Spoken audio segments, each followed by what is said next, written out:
Good evening and thanks for joining us. I'm Caroline Dade. Today, a group of Wisconsin business leaders is calling on the state legislature to fund an expansion of UW-Madison's College of Engineering.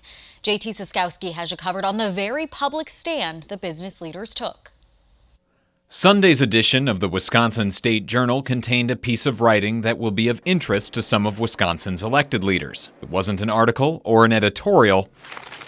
It was a full-page advertisement paid for by the Wisconsin Alumni Association. The ad is a letter telling the Wisconsin legislators that the state needs more engineers. It is signed by 42 state business leaders, including several from the Madison area. The letter calls on the legislature to take, quote, urgent action on a new UW-Madison engineering building. The business leaders say they are deeply disappointed that the legislature did not fund the $347 million expansion in the most recent state budget passed this summer. They argue the state needs an expanded Madison Engineering College to meet demand for engineers by state industry. Local signatories of the letter include American Family Insurance's CEO Bill Westrate and Epic Systems billionaire founder Judy Faulkner. But perhaps most surprising is Kurt Bauer, president and CEO of Wisconsin Manufacturers and Commerce. The group is the state's big business lobby and generally finds its interests in line with state Republicans. But Republicans who control the legislature have said that the universities of Wisconsin will not get additional funding until the campuses end diversity, equity, and inclusion practices.